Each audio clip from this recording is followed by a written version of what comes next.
El recto esfuerzo, la pasión por la iluminación. Con esfuerzo sostenido y sinceridad, disciplina y autocontrol, el sabio se torna cual una isla que no puede ser arrollada por marea alguna. Del Dhammapada, enseñanzas del Buda. En la lengua tibetana no existe término alguno para budista. La palabra que se utiliza es Nanga, que significa interiorizador. Este término no es exclusivo. Constituye una forma de describir a aquellos que miran hacia adentro para encontrar lo que buscan. Los interiorizadores no buscan refugio en ningún sitio externo. Tratan de hallar el significado existencial que solo se puede encontrar en lo interno. A través del sexto paso del noble sendero óctuple nos volvemos interiorizadores, comprometidos en realizar con energía, discernimiento y amor el genuino trabajo interior. Resulta interesante saber que el recto esfuerzo se considera parte del entrenamiento meditativo, samadhi. Esto nos recuerda que la meditación es dinámica y no pasiva. Nos dice que el recto esfuerzo significa en realidad esfuerzo espiritual. Trabajamos para elevarnos, tratando de desarrollar de forma más completa el estado de nuestra mente, mientras que nos esforzamos en profundizar y vivir más plenamente. Gracias a este esfuerzo estamos abriendo y despertando nuestros corazones y mentes, el cuerpo y el espíritu. Cuando Sócrates dijo: «Una vida que no se examina no es digna de ser vivida», la frase encerraba tal acopio de verdad que incluso ahora, más de 2000 años después de su muerte, esas palabras continúan resonando. Se necesita un sincero esfuerzo espiritual para examinar nuestras vidas y trabajar con nosotros mismos. A través de la introspección, la oración y la contemplación, prácticas de atención y concentración, utilizamos la ciencia interior del despertar espiritual y de la transformación, una ciencia comprobada, efectiva y verdadera que está al margen del tiempo. Así es como los bodhisattvas del pasado, presente y futuro realizan su productivo trabajo del Dharma, con el que nos entregan esas bellas flores para gozo del mundo entero. El esfuerzo y la inspiración dirigen la senda espiritual. El esfuerzo se define y expresa de muy diferentes maneras, como ejercicio, perseverancia, valor, autodisciplina, diligencia, coherencia, paciencia. El número de sinónimos se hace interminable. Debido a que todos tenemos diferentes sendas espirituales, cada uno de nosotros estamos llamados a ejercer distintos grados y clases de esfuerzo. Lo que a unos les parece fácil, a otros les resulta difícil. Y puesto que todos nos hallamos condicionados de una u otra manera, nuestros sentidos, propensiones e historias personales nos empujan a trabajar en distintos campos espirituales. Es un principio kármico que nos movamos en los medios que conocemos. Representa un esfuerzo cambiar nuestros patrones de conducta. Por ejemplo, todos los días, Doug, un alcohólico recuperado, tiene que realizar un enorme esfuerzo espiritual no solamente para evitar el licor, sino también para deshacer los errores que su incontrolada conducta causó en el pasado. Así pues, lucha para reconstruir las relaciones con sus hijos y familiares. Procura también comportarse con sus amistades y relaciones de forma absolutamente distinta a la que tuvo en el pasado. Cada mañana, Maggie inicia el día con una hora de meditación y reflexión. Hace también un esfuerzo prodigioso para aprender y leer más sobre budismo. Por la tarde, tras concluir su trabajo, toma clases de yoga y tai chi. Hace todo esto porque desea cambiar. Al igual que Doug, también ella espera conseguir nuevas amistades, deseando encontrar un compañero con el cual compartir intereses de tipo espiritual. En el centro de meditación se hacen bromas y los hombres se autodenominan en plan jocoso los solteros bardo. Maggie siente verdadero cariño por su grupo de meditación con el que se reúne una vez a la semana y ya ha hecho nuevas amistades. Aunque tiene un trabajo agotador en el sector de ventas, Jane se ha ofrecido como voluntaria 2 noches completas al mes para trabajar en un centro de acogida para gente sin hogar, además de dedicar numerosas horas a conseguir dinero, alimentos y ropa para esta misma gente. Hace algunos años, Jane se encontraba completamente abatida debido a la ruptura de una importante relación sentimental. Dice ella que todo lo que podía hacer durante ese periodo era pensar en sí misma. Un día, mientras se encontraba sentada en el banco de una iglesia, rezando para que volviera su novio, se fijó en un cartel en el que se pedían voluntarios para trabajar en un centro de acogida. A partir de ese momento, ya no pudo dormir tranquila, pensando en por qué no había de hacerse ella voluntaria. Al principio, Jane vio este camino como una solución para escapar de sí misma. Hoy día dice que ha conseguido con su trabajo grandes recompensas en muchos sentidos, entre las que hay que incluir la autocomprensión y la capacidad para sentirse más unida a los demás. Todas estas personas han realizado rectos esfuerzos en su autoconocimiento y desarrollo interior. Doug, Maggie y Jane tienen diferentes tipos de vida, diferentes intereses y caminos distintos, pero no obstante comparten la misma comprensión de lo que significa realizar un esfuerzo heroico para seguir en su camino espiritual, por incómodo y costoso que sea. Evidentemente hay días en los que Doug hubiera preferido llamar a Charlie, su viejo compañero de copas, e irse a tomar con él un par de cervezas. Si no lo hace es porque ya ha aprendido lo suficiente sobre sí mismo como para no volver a las andadas. También hay mañanas en las que la lluvia le impulsaría a Maggie a quedarse en cama y dormir un poco más o ver las noticias, mejor que levantarse para hacer sus ejercicios de meditación. Pero la meditación y el yoga le están proporcionando a Maggie un sentido a su vida y ella no quiere perderse esto. Muchas tardes Jane preferiría acercarse al centro comercial más que dirigirse al hogar de acogida para ayudar a una mujer que tiene problemas con su rebelde hija adolescente. Pero Jane desea proseguir su nuevo camino y no cerrarse a él. Todas estas personas siguen esforzándose para salir de los moldes de sus viejos hábitos del pasado y crear nuevas posibilidades para el futuro. Tal esfuerzo requiere compromiso, paciencia, fortaleza, valor, determinación y entusiasmo. En esto consiste el recto esfuerzo. Esfuerzo y meditación. Podemos desarrollar la atención sobre nosotros mismos y sobre el mundo en general de una infinidad de maneras. Todas ellas requieren esfuerzo. ¿Cómo se puede negar que se requiere coraje para llevar a cabo el examen de nuestros pensamientos y de nuestra propia conducta?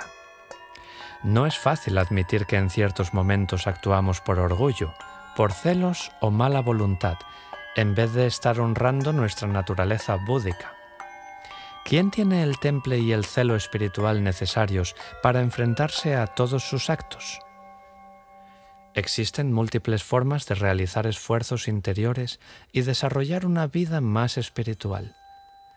Lo que ofrece el budismo a los buscadores son unas técnicas de meditación bien constatadas y auténticas, experimentadas a lo largo de siglos por practicantes expertos y maestros iluminados, que comprendieron el grado en que nuestras vidas internas determinan nuestras propias experiencias vitales.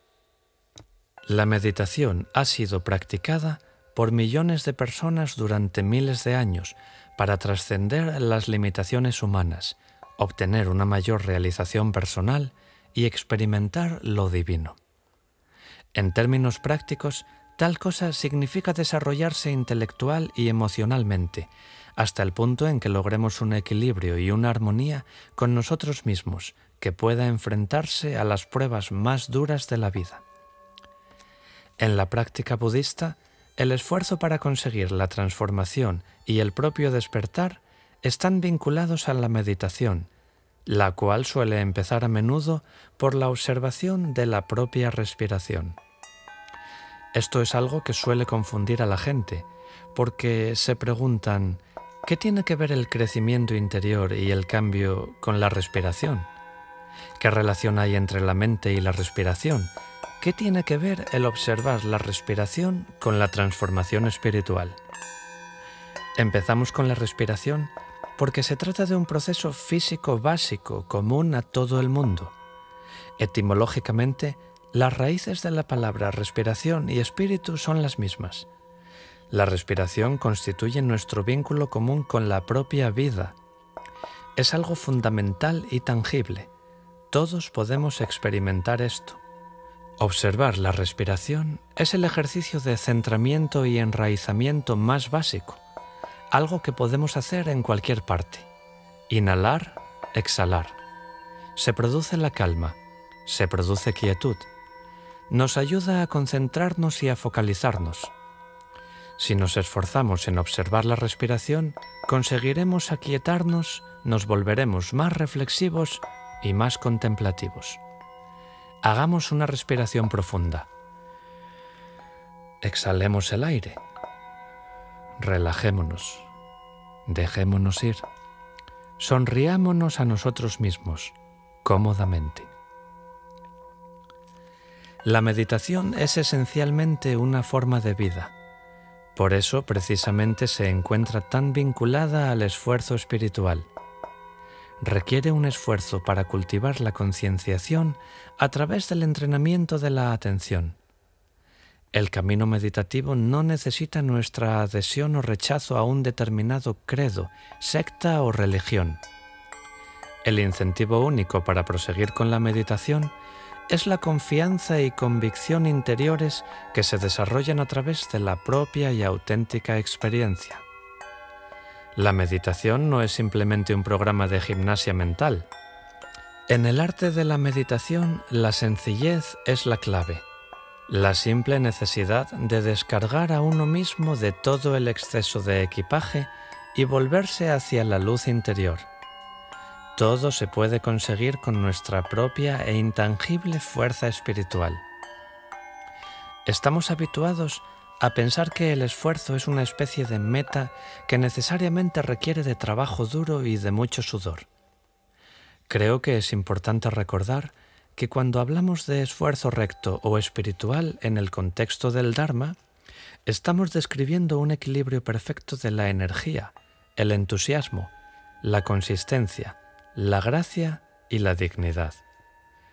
Una forma de representar el recto esfuerzo sería la del águila que vuela sobre las montañas majestuosamente, o la del cisne que se desliza entre los lirios acuáticos sin romper la serena tranquilidad de las aguas del estanque. Hoy en día todos tenemos una mentalidad de café instantáneo. Lo que queremos, lo queremos al momento. Simplemente añada agua caliente y tendrá su café listo. Incluso tratándose del café de cápsulas, aún es más rápido y cómodo.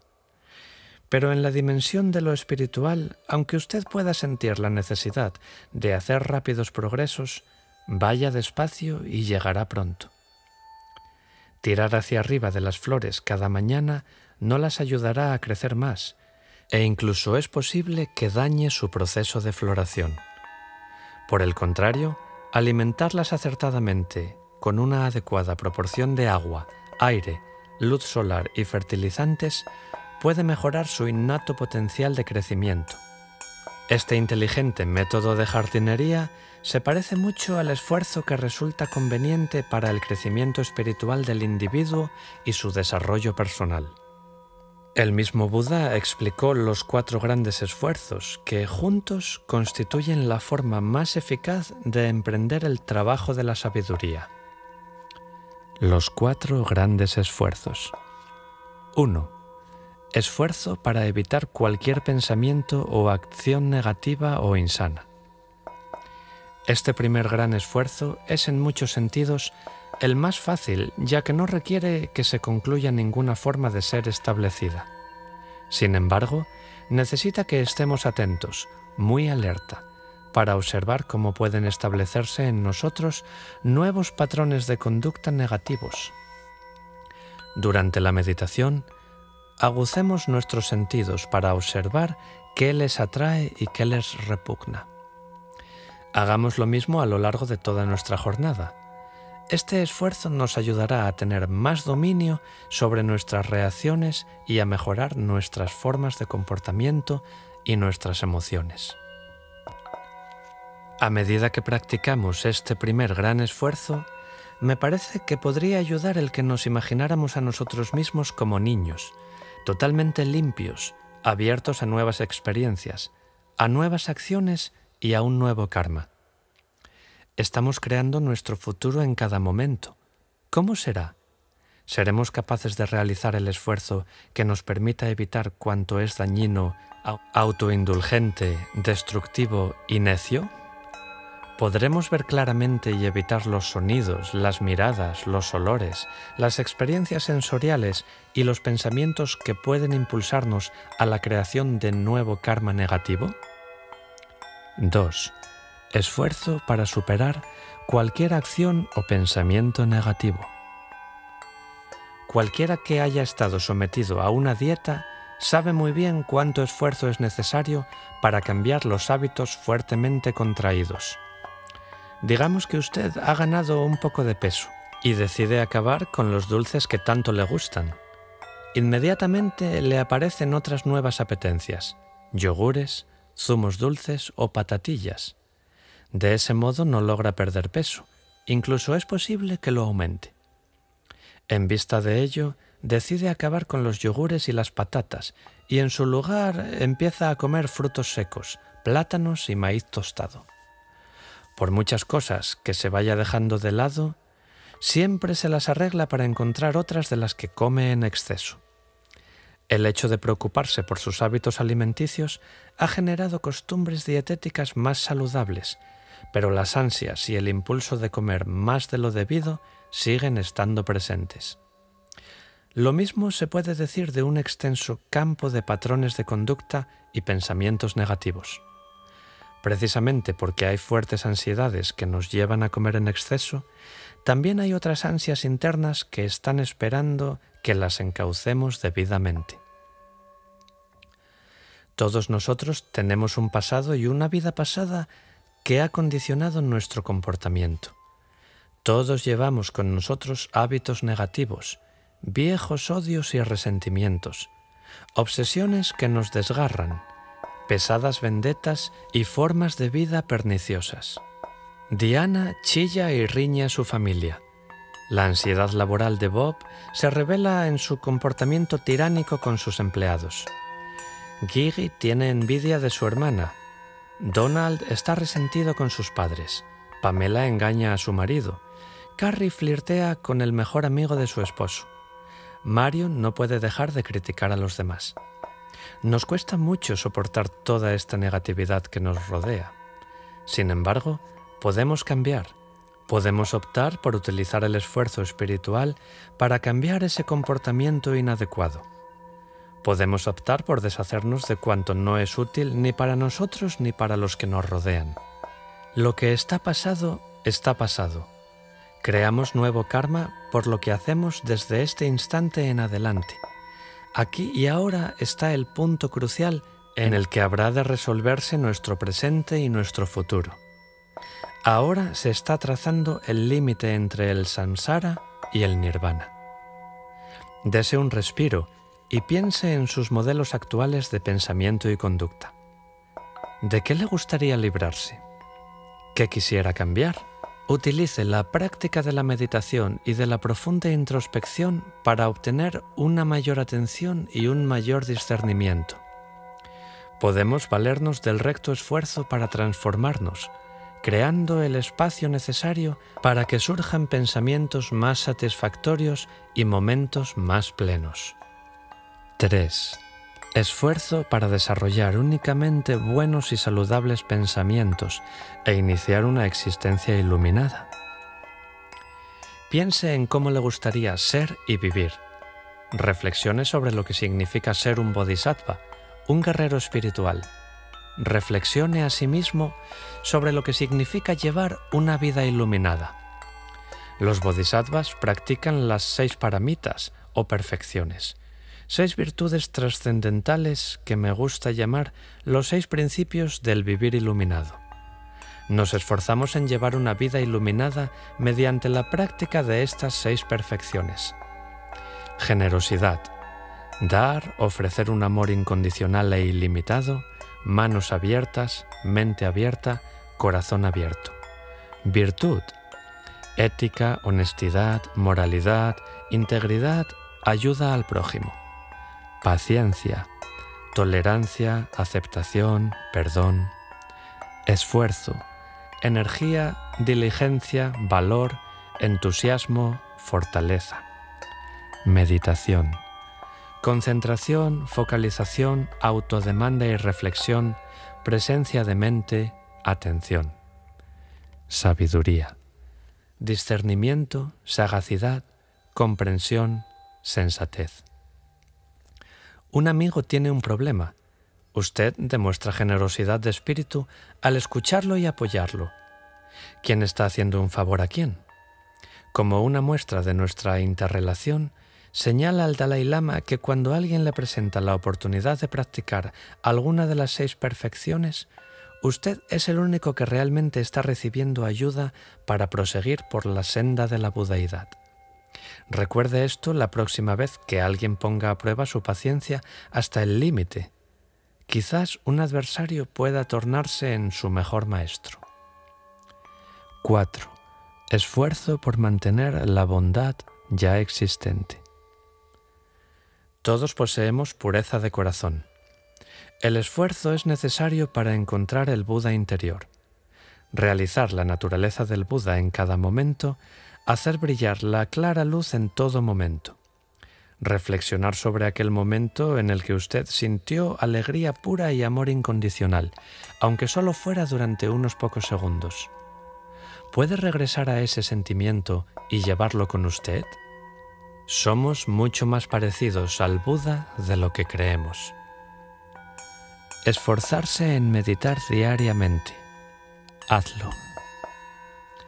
Aunque Milarepa vivió en el siglo XI, todavía hoy los tibetanos hablan de la ligera túnica de algodón blanca y con frecuencia desgarrada que llevaba por única vestidura durante todo el año, en el nevado y selvático Himalaya. Todos se refieren a Milarepa como el más grande de los yogis. Se dice que su esfuerzo fue tan colosal que la rueda de Dharma que él puso en movimiento todavía sigue girando y que las bendiciones ocasionadas por su actuación siguen expandiéndose incluso hoy en día. Mi historia preferida de Milarepa se refiere a su discípulo predilecto, el devoto monje médico Gampopa, que amaba a su maestro profundamente. Cuando al cabo de muchos años Gampopa tuvo que dejar a Milarepa, le rogó que le diese una última enseñanza, una instrucción final que pudiese llevar consigo. Al principio, Milarepa se mostró un poco reacio, diciendo que lo que se necesitaba después de todos esos años era un mayor esfuerzo y ninguna instrucción más. Así pues, Gampopa inició su marcha, pero apenas había cruzado el arroyo que le separaba de su maestro, cuando Milarepa le gritó: monje médico, tengo una instrucción muy profunda y secreta. Es algo tan precioso que no se le puede dar a cualquiera. Gampopa se volvió, lleno de alegría, para recibir esa última enseñanza de su amado gurú y entonces Milarepa giró en redondo, se inclinó y levantando la levísima túnica le mostró las nalgas, tan callosas como la pezuña de un caballo, endurecidas por tantas horas y años de meditación sentado sobre una roca dura. Entonces le gritó Milarepa: «Esta es mi enseñanza final, amado hijo mío. Hazlo». Pueden meditar en cualquier momento, en cualquier parte. Tampoco tiene que ser una hora completa. Hablando en términos prácticos, la mayoría de la gente halla que hacerlo como primera cosa de la mañana y última de la noche es una práctica espiritual muy válida. El amanecer y el ocaso son dos buenos momentos para el trabajo interior. A lo largo de siglos han sido millones de personas las que han hecho un esfuerzo para emprender un sabio trabajo interior a través de la práctica meditativa. La mente precede al cuerpo. Donde va el caballo, va el carro. Mientras reflexionamos sobre las cosas a las que hemos de hacer frente en la vida, estamos haciendo también un esfuerzo para estar atentos. Esto nos ayuda a actuar con integridad, gracia y claridad. La dinámica vida interior se sobrepone a nuestra vida exterior y ambas se hacen realmente una sola. En 1930, Mohandas Gandhi luchaba para encontrar una forma apropiada y eficaz con la que su país reaccionase políticamente contra el elevado impuesto que el gobierno británico había aplicado sobre la sal. Los más perjudicados por este impuesto eran las clases sociales más humildes. ¿Qué podemos hacer?, le preguntaban sus seguidores. Los británicos han estrangulado nuestra economía. Incapaz de llevar a cabo de forma inmediata un plan adecuado, Gandhi se encerró en su casa para entregarse a la meditación y a la oración durante más de un mes. El resultado de este retiro espiritual fue la realización de su famoso plan de recogida de sal manualmente.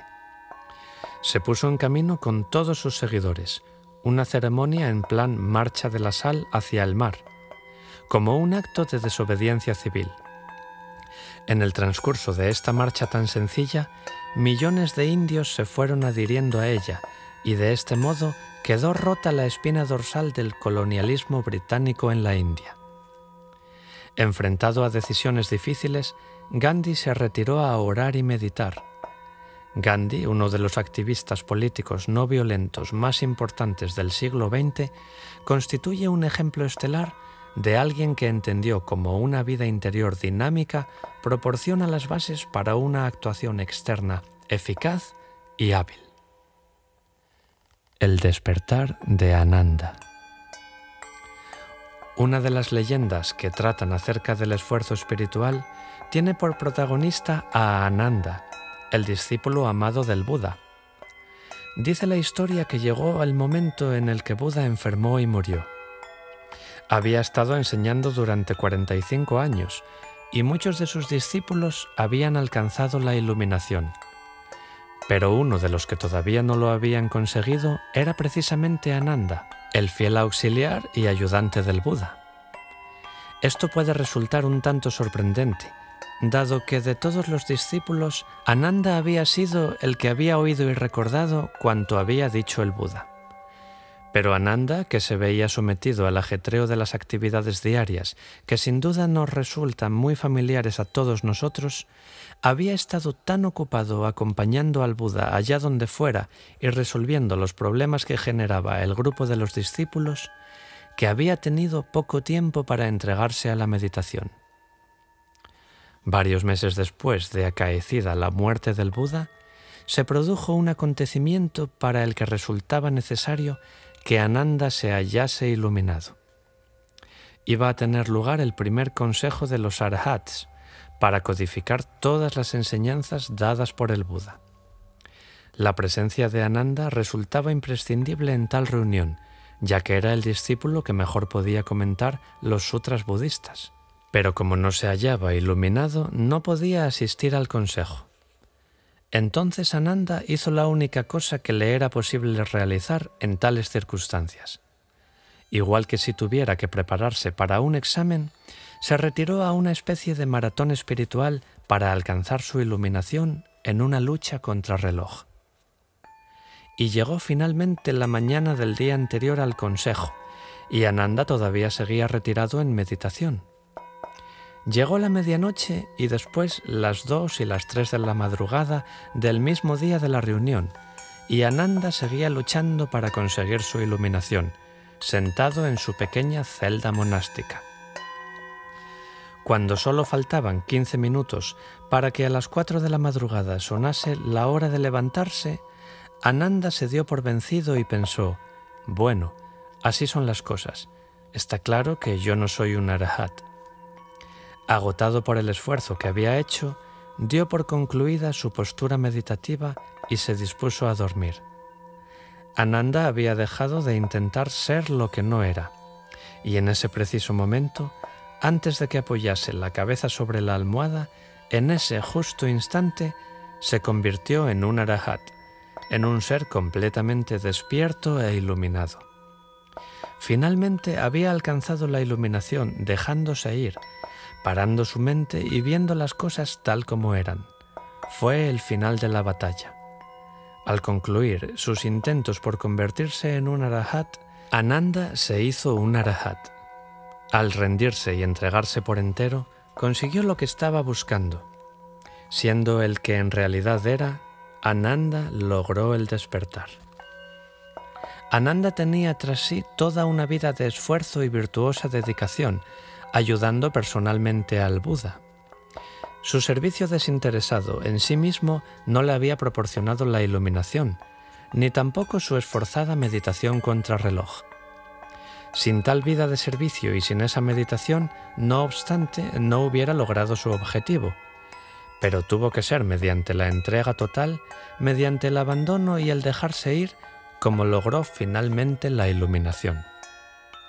Como dijo recientemente un maestro zen, durante uno de los retiros intensivos conocidos como Sesshin, el camino perfecto carece de dificultad. Hagan todo lo posible.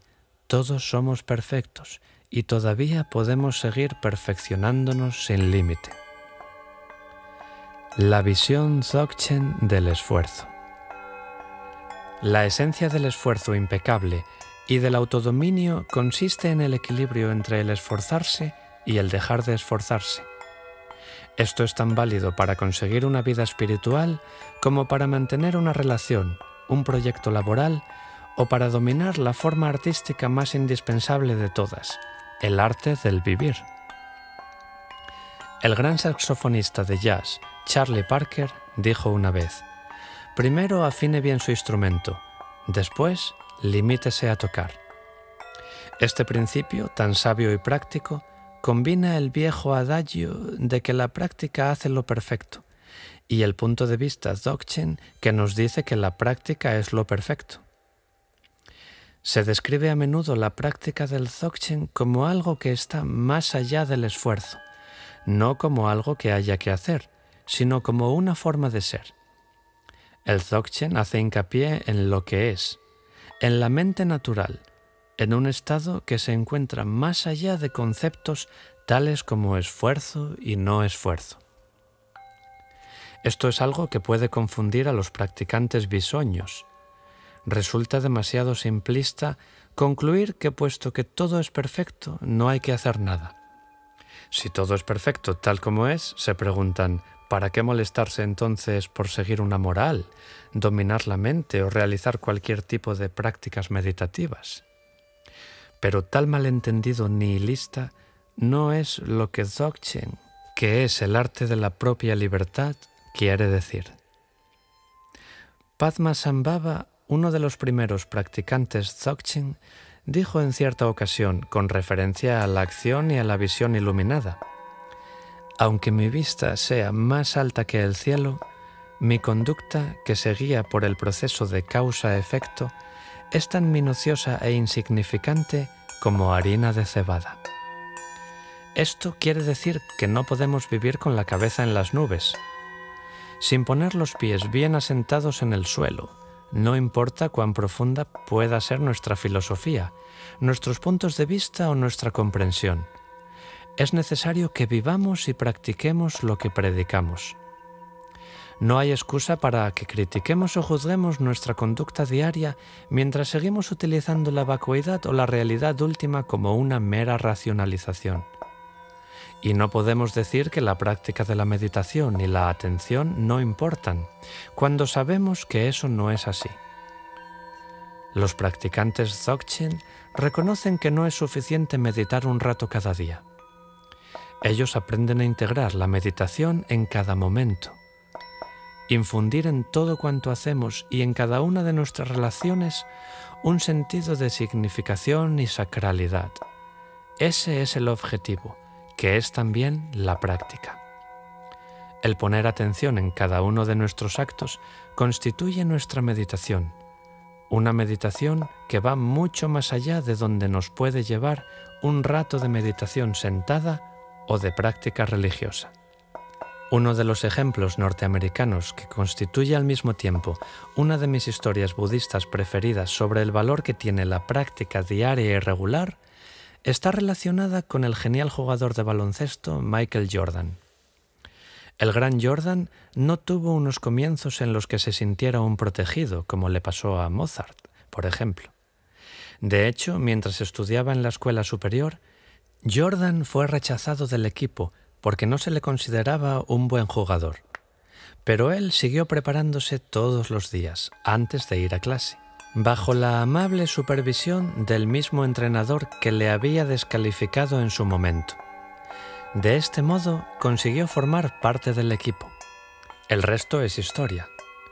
Este es un ejemplo perfecto de la maestría que se puede alcanzar gracias a la perseverancia y la práctica. Por esto precisamente los yogis y los meditadores practican todos los días de forma disciplinada, lo mismo que si fueran atletas o músicos.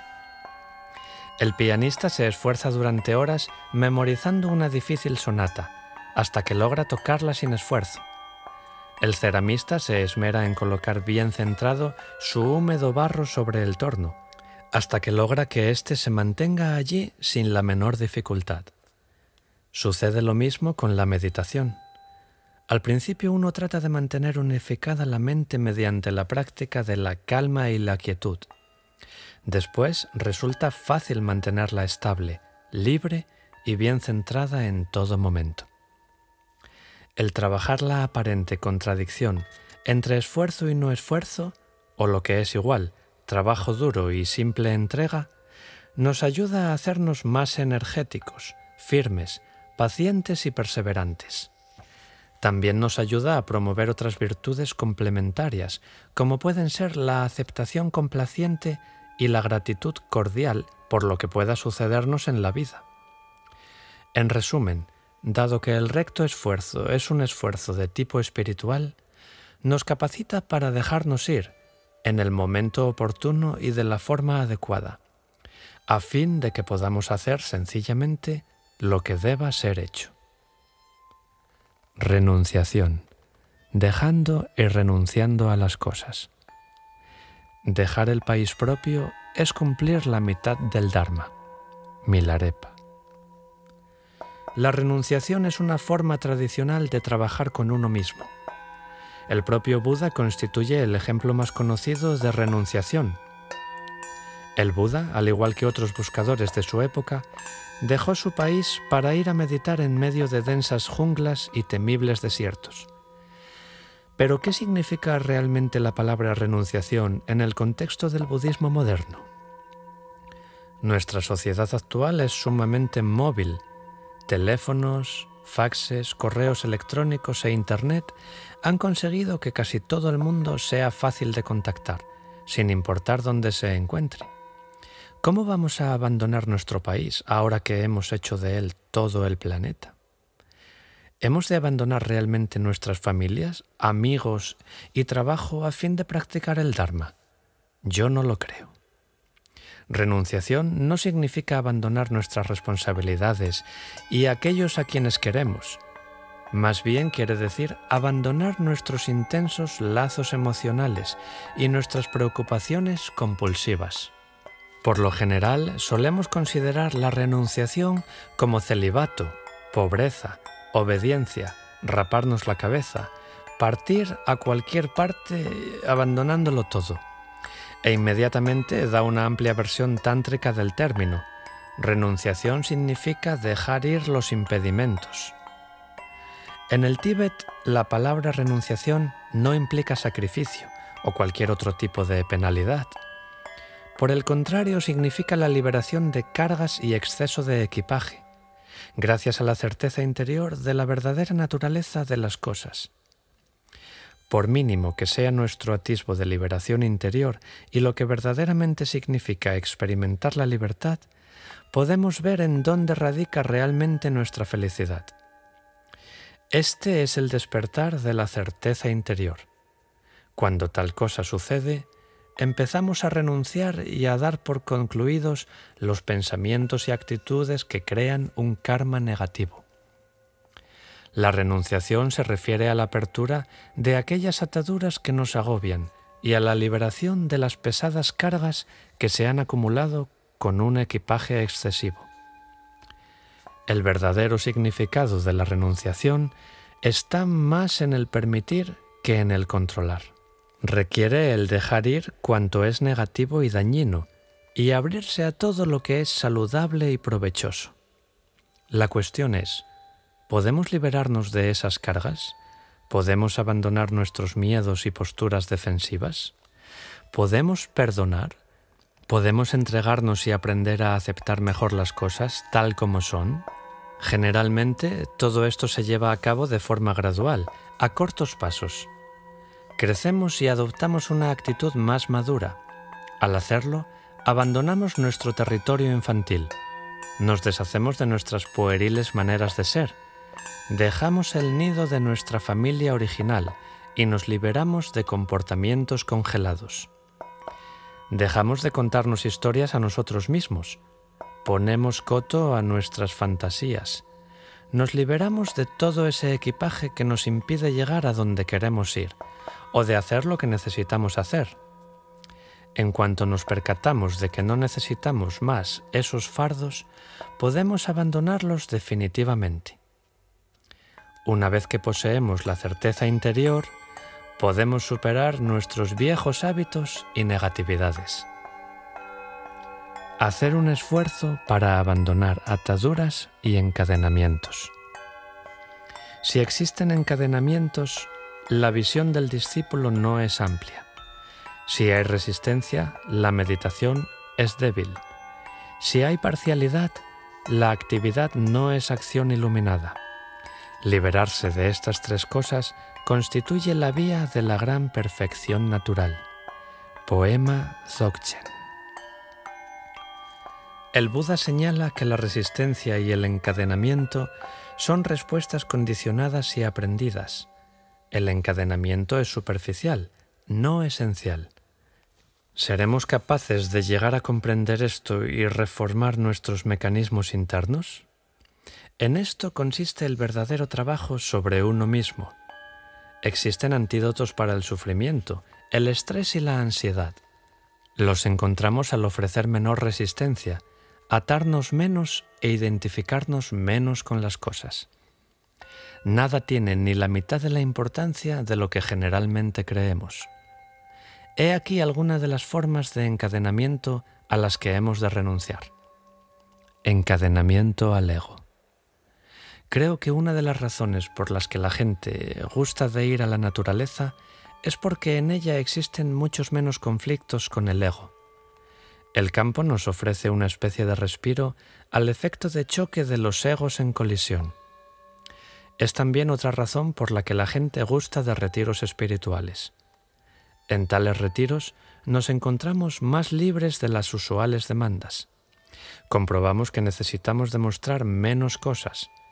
Con demasiada frecuencia solemos pensar en términos de mi espacio, mi tiempo, mi trabajo, mis objetivos o mi gente. Cuando nos dejamos ir y detenemos ese cuidado excesivo hacia nosotros y hacia lo nuestro, podemos abrirnos, permitiendo que entre todo lo demás. El desembarazarnos de una visión dualística del mundo nos permite ver quiénes somos en realidad. Nos puede ayudar a reconocer nuestra propia naturaleza de Buda. Encadenamiento a opiniones mezquinas.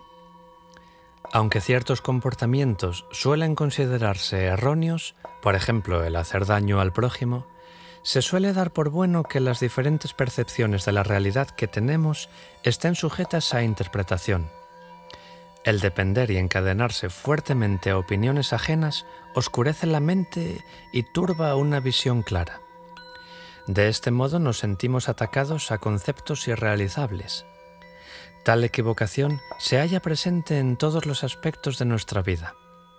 Piénsese, por ejemplo, en esa madre que tiene la idea de que su atlética hija debería estudiar ballet mejor que dedicarse a balonvolea. O en ese amigo que siempre insiste en su última opinión. Practiquemos el no enjuiciamiento. Practiquemos la atención meditativa que nos ayudará a abrir nuestras mentes y hará fluir nuestras ideas, en lugar de atarnos a ellas. Encadenamiento al principio de placer-dolor. Oye, ¿no nos estimulará una comprita en unos grandes almacenes? ¿Qué tal si nos topamos un aperitivo? ¿Cómo nos sentaría una aventura amorosa? Enfrentémonos de verdad a los hechos. Nadie va a conseguir la paz y el contento perdurable a través de embelesos, de adicciones, de sensualismos o incluso de relaciones amorosas. Con frecuencia no solo nos encadenamos al placer, sino también al dolor. Nos familiarizamos tanto con relaciones dolorosas que no sabemos cómo liberarnos de ellas, aunque resulte evidente que tal liberación es lo mejor que podamos hacer. Encadenamiento a ritos y rituales vacíos. En el budismo se rechaza plenamente el fanatismo de una fe ciega o de aquellos rituales que la fomenten. Es frecuente que la gente se encadene a dogmas obsoletos, pero eso nada tiene que ver con el Dharma. El mismo Buda animó sabiamente a sus seguidores a que abriesen sus mentes y aprendieran a pensar por sí mismos y no se limitasen a creer lo que decían los maestros, incluso él, o lo que se hallaba escrito en los libros. Encadenamiento a opiniones mezquinas y limitadas que contemplan solamente este mundo y esta vida presente. A mucha gente ya no le resulta sorprendente el hecho de que nazcamos una y otra vez y vivamos muchas vidas en lugar de haber nacido una sola vez en este mundo. Pensar solamente en el hoy y limitarnos simplemente a lo que podemos ver, tocar y medir es algo que ofrece limitaciones determinantes, incluso para la observación de la realidad bajo el punto de vista de un materialismo científico. Cuando abrimos nuestro ojo interior, oímos con nuestro oído interno, percibimos la fragancia divina o intuimos la presencia invisible y auténtica, aunque sea impalpable, ¿no se nos hace evidente que existe algo más que esta vida que captamos con los sentidos? Si nos sentimos firmemente impulsados a aprender y a amar, hemos de profundizar más en los entresijos de nuestra experiencia, con todos sus interminables niveles de interacción, múltiples dimensiones y miríadas de formas de existencia. Enfrentarse al reto de la pereza espiritual. Nada grande se ha conseguido sin entusiasmo. Ralph Waldo Emerson. El Buda nos advirtió de los 5 impedimentos fundamentales que existen en el camino del despertar. Uno de ellos, la pereza espiritual, constituye un reto directo a la energía y al vigor necesarios para el recto esfuerzo. Las palabras que se han utilizado en Asia durante siglos para definir este reto a la iluminación son indolencia y torpor, 2 términos que incluyen apatía, indolencia, letargo, pereza espiritual, complacencia e incluso depresión. Consideremos la pasión intensa que sentía el Buda por la iluminación. Durante 6 años estuvo meditando en la selva, bajo el árbol Bodhi, antes de que comprendiese que había logrado el perfecto despertar en aquel amanecer, en el que el lucero matutino se elevó sobre el horizonte. Milarepa logró la iluminación tras toda una vida pasada en el Himalaya, viviendo en cuevas heladas, calentado tan solo por el ardor de su luz interior. Recordemos el esfuerzo valeroso de la tía del Buda y de otras mujeres que se unieron a ella, al romper los estrictos lazos del ordenamiento social de las sectas de la antigua India que les impedían seguir una vida espiritual. Conjuntamente con el impedimento del torpor, hemos de revisar también la crisis espiritual conocida como depresión y el letargo que la acompaña. Durante la vida del Buda, la palabra depresión no existía aún, aunque no era nada nuevo la bien conocida emoción de la desesperación. Por lo general, la depresión viene acompañada con una sensación avasalladora de sentirse abandonado, solo, exhausto y desconectado, como si se estuviera cansado de todo cuanto significa vivir. Si tal cosa le sucede, y esto es algo que suele sucedernos a todos en un momento u otro de nuestras vidas, ha de dirigirse la búsqueda interior a fin de examinar lo que ha permitido el abandono o la pérdida del contacto consigo mismo. Cuando usted se encuentra sumido en la depresión o en otros difíciles estados vivenciales, resulta importante reunir toda la fe posible, volver a prácticas espirituales y buscar refugio en donde pueda encontrar serenidad espiritual. Intente reforzar el convencimiento en su propia naturaleza búdica, en su propia luz interior, y busque la guía de algún maestro fiable que logre fomentar en usted sabiduría y energía. Busque refugio en el Dharma, creando en usted el sentimiento de que se halla en el buen camino, y pida ayuda a sus amigos que se encuentren trabajando en la vía espiritual. Cuando se sienta decaído o aletargado, entréguese a algún tipo de actividad física para movilizar su energía. Practique el yoga, el tai chi, ejercicios respiratorios o algo de este tipo. La meditación dinámica le devolverá más energía de la que requerirá de usted. Es muy frecuente el hecho de que se llegue a un centro de meditación en un estado de agotamiento. No obstante, si la persona en cuestión realiza los ejercicios establecidos, casi invariablemente abandonará el centro sintiéndose energizado. Incluso cuando nos sentimos completamente desolados, un retiro meditativo puede ayudarnos a recuperar el ánimo.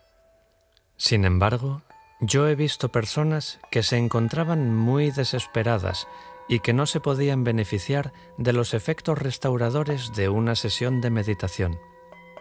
Con frecuencia, lo que necesitan estas personas es movilizar su energía, más que reflexionar sobre sí mismos. Por tanto, si usted se encuentra pasando por una crisis depresiva, debe procurarse algún tipo de actividad espiritual, como pueden ser los cánticos, los rezos, las prácticas respiratorias o el yoga.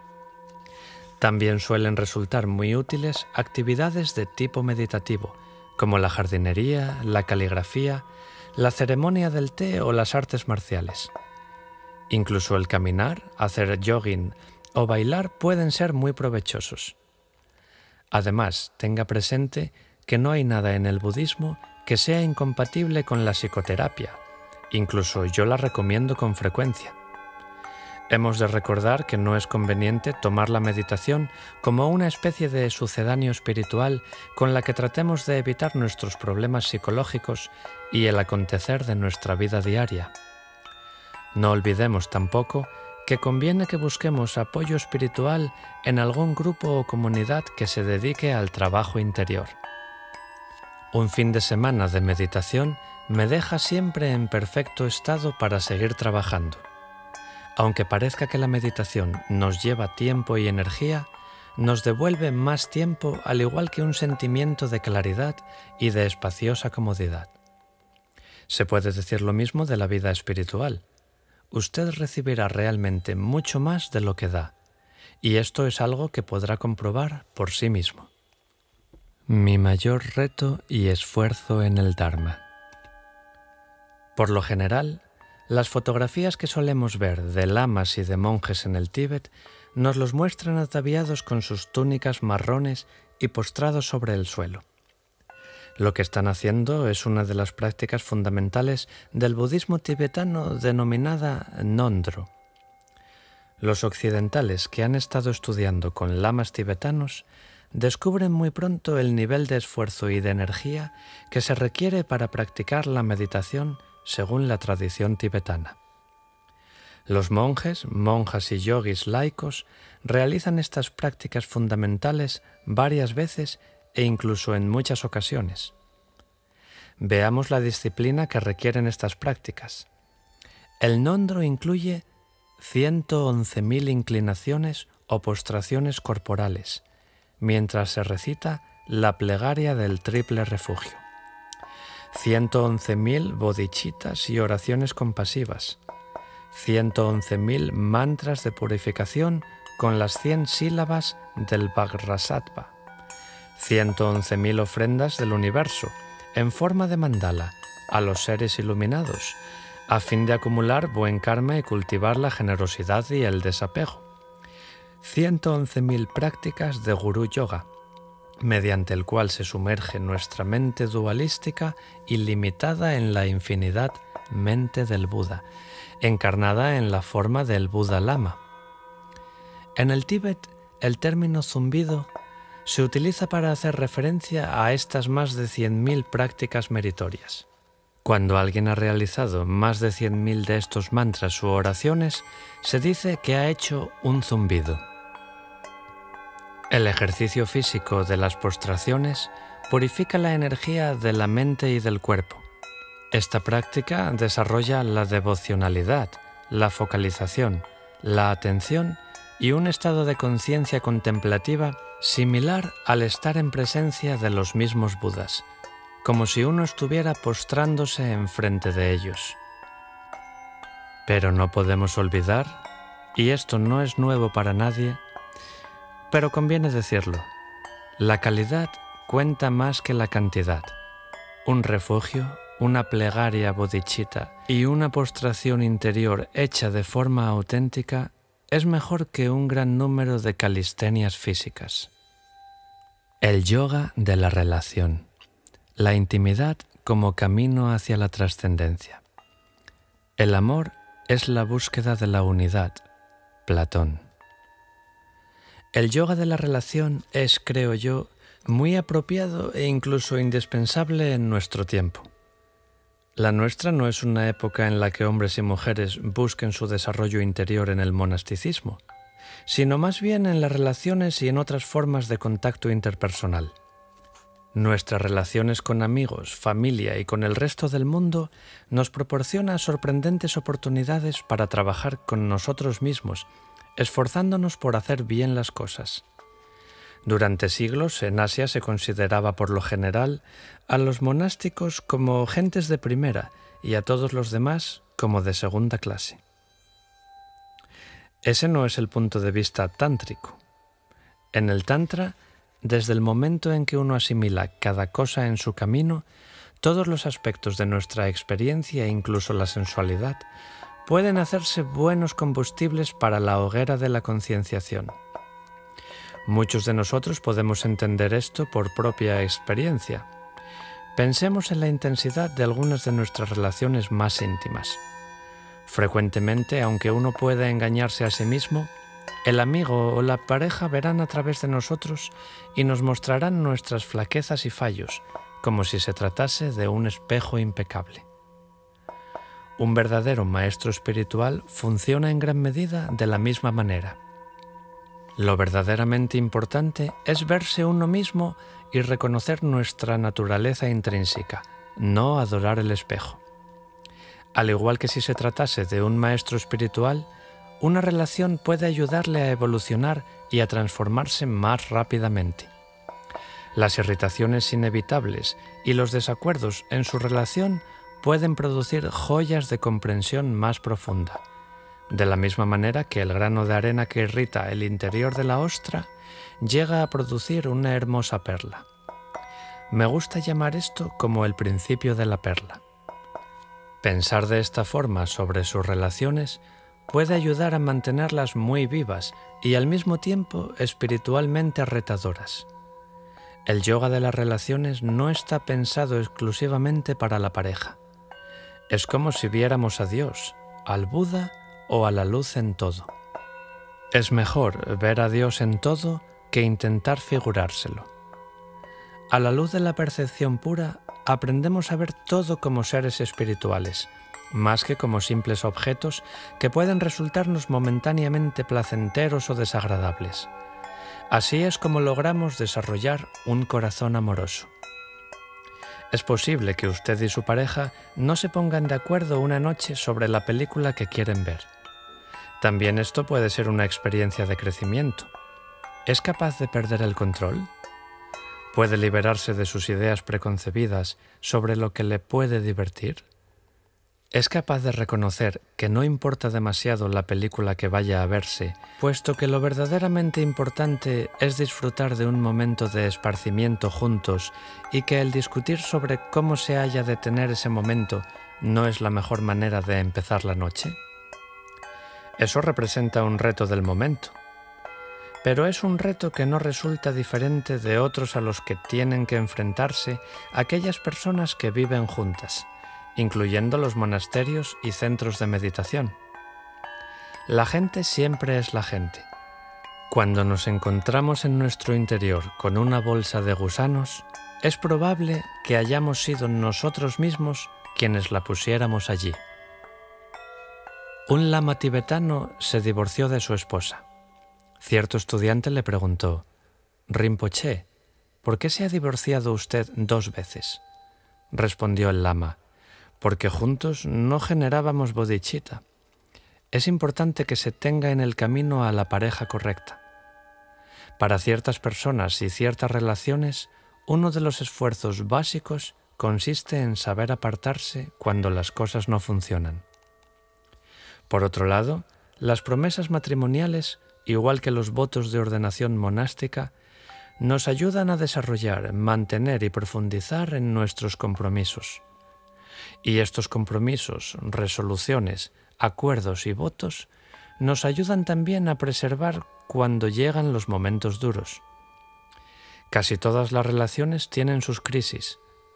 La perdurabilidad de la relación depende de cómo sepamos enfrentarnos juntos a ellas. Siempre me pareció interesante que la palabra china que significa crisis esté compuesta por 2 caracteres: peligro y oportunidad. 2 personas que acuerden vivir juntas harían bien en focalizar las oportunidades que puede representar una crisis interpersonal. Acuérdese del principio de la perla. Todos tenemos muchas relaciones, no solo con personas, sino también con otras formas de vida, con el mundo inanimado y con nuestro planeta. Tenemos un parentesco con todos y con todo. Uno de nuestros retos lo constituye el reconocer este parentesco y obrar en consecuencia. ¿Mantenemos con las cosas relaciones distintas a las que solemos mantener con las personas y los animales? Hay un libro que se publicó hace años titulado La vida secreta de las plantas, en el que se explican las formas en las que las plantas tienen sensaciones o sentimientos. Todo esto constituye un territorio inexplorado. No tenemos que apartarnos de nuestras relaciones para poder ser buenos budistas o buenos en lo que sea. Tratemos de ser simplemente gente con buen corazón. En cierto sentido, naturalmente que todos estamos solos, existencialmente hablando. Pero por otro lado, es muy duro realizar este viaje solos.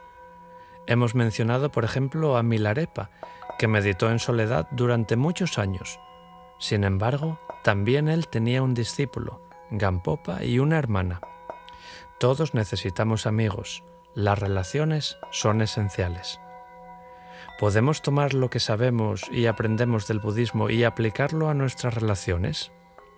¿Podemos ver al Buda en aquellos que tenemos cerca de nosotros, incluso cuando nos molestan? ¿Podemos dejar de estar colgados de los demás, tratando de controlarlos y conformarlos a nuestro gusto, en lugar de permitirles un mayor espacio, mayor libertad y tiempo? De la posesividad surge el conflicto. El dejar ser produce satisfacción. ¿Seremos capaces de crear relaciones que sean cálidas, plenas y amables? ¿Sabremos tomar nuestras intenciones bodhicitta y emplearlas con nuestros amigos, familiares y colegas al igual que con los extraños? ¿Podremos ser amistosos, constituir apoyos firmes y bien intencionados? He ahí un esfuerzo que debemos intentar. Se necesita confianza para estar presente, para ser capaz de dejar ir, para ser abierto, incondicional, franco, sin mantener ningún tipo de coraza ni falsa personalidad como medios de autoprotección. El miedo nos obliga a mantener la guardia alta. El amor, la relajación, la autoconfianza, la seguridad, la honestidad y la confianza nos permiten abrirnos más, preparando el camino para el amor, para la apertura sin condiciones y para aceptar sin miedo lo que haya de venirnos. La fe y la devoción nos ayudan a desarrollar una confianza, una convicción interna, una certeza con las que podemos abrirnos y dejar ir sin necesidad de todas esas barreras que levantamos y que se desploman a nuestro alrededor. Una mente despierta y atenta ayuda a que nos demos cuenta de que podemos vivir de ese modo. Ese es nuestro estado natural, podemos regresar a él. No tenemos que comprar o adquirirlo en ninguna parte ni de nadie. Reforzamos la debilidad de nuestros corazones cuando nos encogemos en las revueltas de la vida. Elevémonos y marchemos firmes. El esfuerzo equilibrado. Creo que es importante que no minimicemos el gozo del viaje, debido a un exceso de preocupación por conseguir nuestro objetivo. Hay una historia que se refiere al Buda y a un joven neófito que se esforzaba denodadamente por meditar. Al parecer, cuando este joven monje se sentaba cada mañana en meditación, no podía detener los pensamientos que le asaltaban. Finalmente se fue a ver al señor Buda para confesarle su frustración y pedirle consejo. ¿Recuerdas?, le preguntó el Buda, ¿cómo solías afinar las cuerdas de tu sitar cuando eras un joven laico? Sí, replicó el joven. ¿Era la música más dulce cuando las cuerdas estaban tensas o cuando se hallaban flojas?, demandó amablemente el Buda. Ni demasiado tensas ni demasiado flojas, señor. El punto medio de equilibrio y moderación era el mejor, dijo el monje. Pues lo mismo sucede con la meditación, joven monje, dijo el Buda. En el esfuerzo meditativo y espiritual, como en todas las cosas, el equilibrio siempre es lo mejor. El recto esfuerzo no siempre está encaminado a conseguir un objetivo o un logro. También incluye las sutiles virtudes del no hacer, del entregarse y dejarse ir con la gran corriente. Cuando Paul McCartney cantaba Let It Be, déjalo estar, todos respondíamos a su llamada. A través del recto esfuerzo, aprendemos a hacer lo mejor que podemos en nuestras vidas, viviendo plenamente y con todo el corazón. Y haciendo esto nos dejamos ir, sabiendo que lo que tenga que pasar, pasará. Porque de cualquier modo el universo está fuera de nuestro control. El intentar controlar las cosas crea un mayor estrés y una mayor lucha e inconveniente fricción en el sistema general. Esta equilibrada combinación de esfuerzo, desapego interior y auténtica y genuina ecuanimidad nos ayudan a regresar a nuestro verdadero hogar, dentro de nosotros mismos, y a acceder a un sentimiento de unidad y paz interiores. Podemos vivir en la plenitud total del ser, tal como somos, en vez de luchar por conseguir el ilusorio cofre de oro que se halla al final de cualquier arco iris, aparentemente vívido, pero intangible.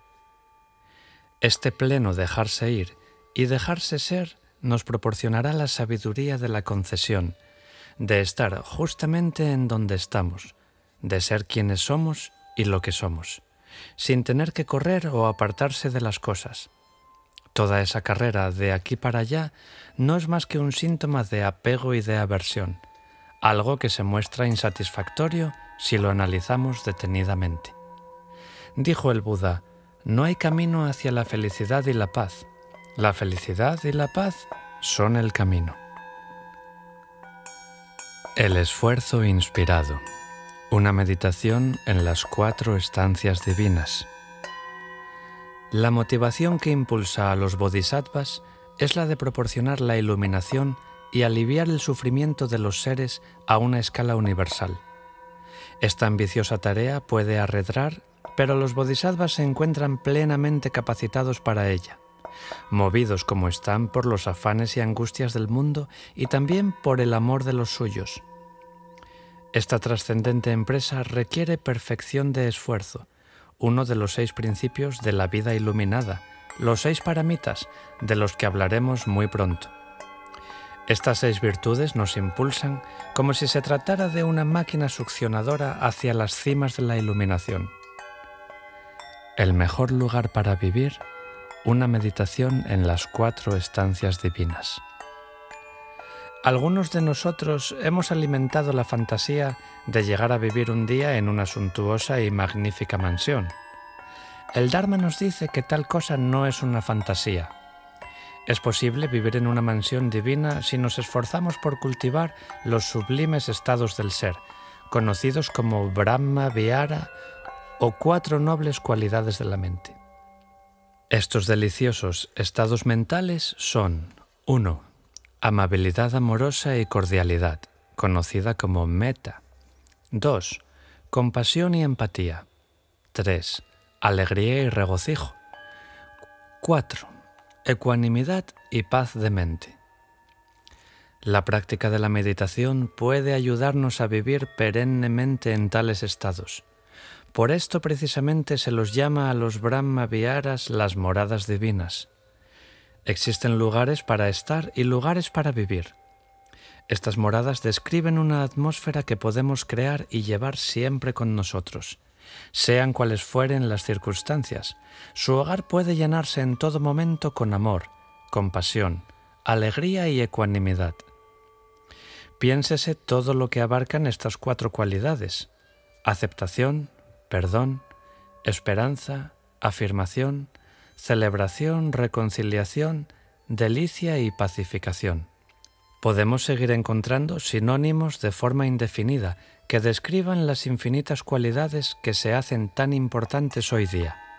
Por esta razón, en tibetano estas 4 moradas divinas se llaman las 4 inconmensurables.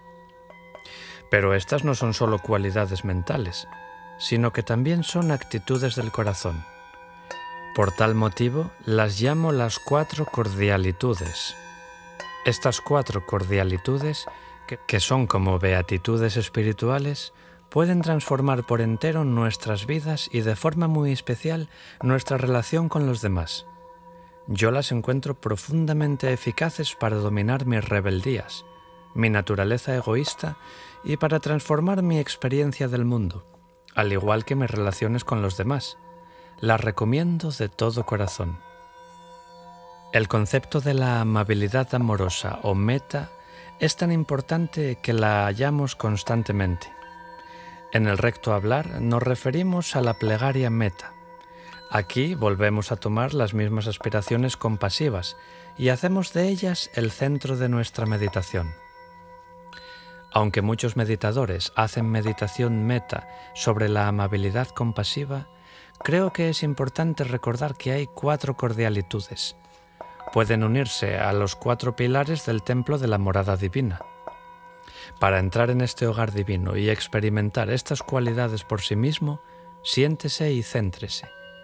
Recójase en sí mismo y permita que tanto su mente como su energía lleguen a ese lugar interior, aquí y ahora. Empiece a respirar serenamente por la nariz. Respire suave y conscientemente. Sienta esa conciencia en sí misma. Usted está respirando. La conciencia está ahí. Cierre los ojos. Coloque las manos sobre las rodillas o el regazo. Interiorice su atención. Déjese ir un poco. Relájese y comience a cantar. Que todos los seres puedan vivir la felicidad y la causa de la felicidad. Que todos los seres puedan estar libres del sufrimiento y de la causa del sufrimiento. Que todos los seres puedan permanecer unidos a la alegría sagrada y a la felicidad que están libres de todo pensar. Que todos los seres descansen en la ecuanimidad sin límites y totalmente inclusiva, que se encuentra más allá del apego y la aversión.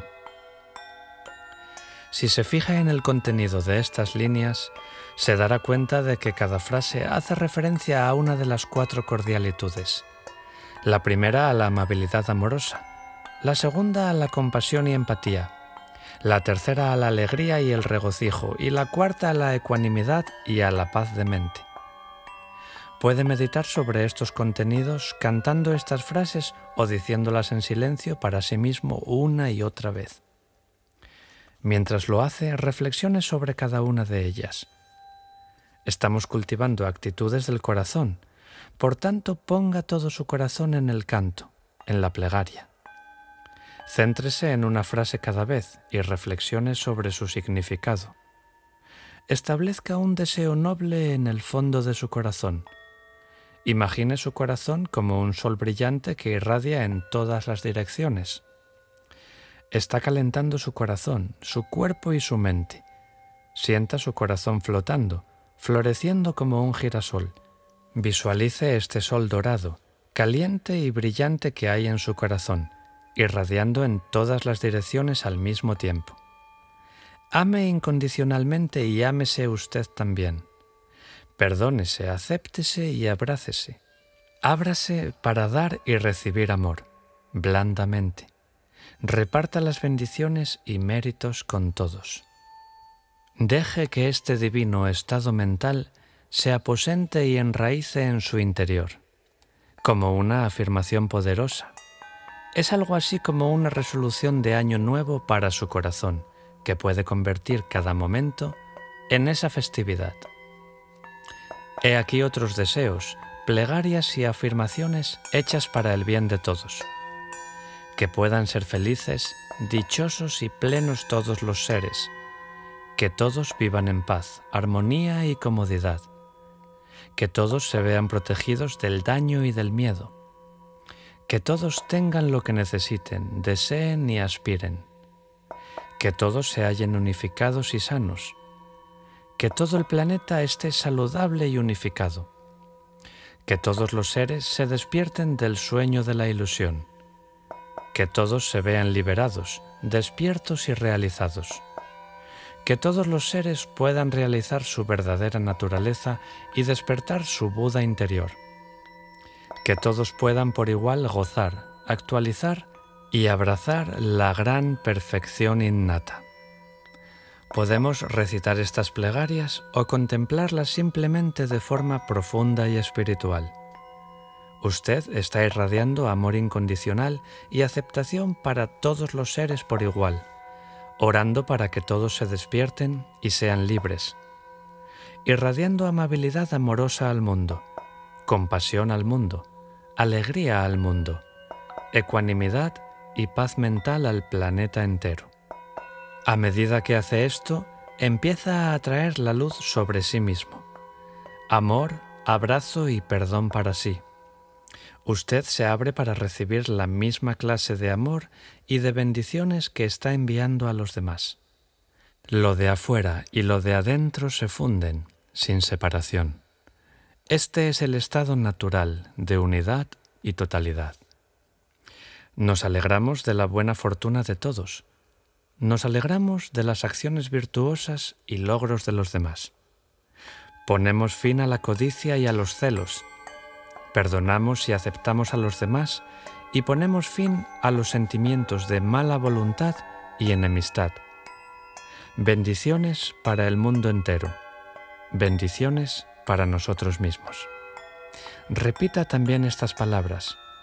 Después quédese durante unos minutos en un descanso meditativo, simplemente en la luz. Siéntase en paz en la luz. Goce de esta morada divina, de este hogar celestial. Descanse en la sublime atención de estas 4 cordialitudes. Si te gusta lo que escuchas, considera suscribirte al canal y darle a me gusta para ayudarnos a seguir compartiendo contenido.